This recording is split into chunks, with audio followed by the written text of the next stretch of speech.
When the HOA knocked on my door demanding $300,000 for their so-called community fees, they had no idea they had built on my land I had inherited from my grandfather.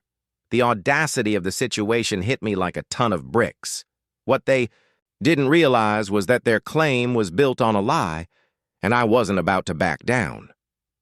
It all started when I received a letter from the HOA informing me that I owed a hefty sum of $300,000. They claimed it was for maintenance fees and community projects, but something didn't add up.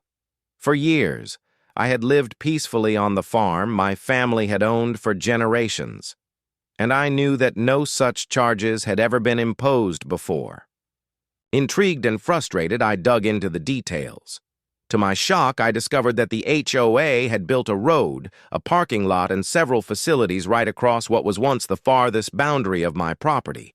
I quickly realized that the HOA was relying on outdated property lines and had encroached on my land without ever notifying me.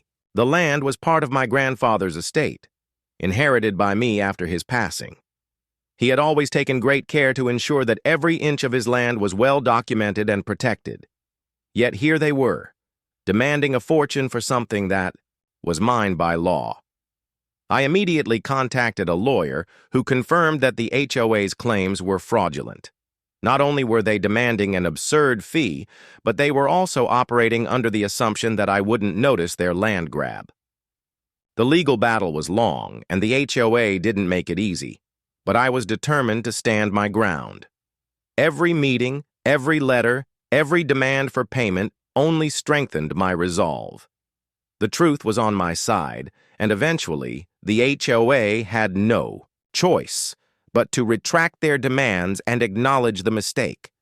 My land was returned to me, and they were left with nothing but the embarrassment of their own greed. If you think the HOA can't overstep their bounds, think again. Subscribe to the HOA Stories for more shocking tales of abuse and deception in the name of property rights.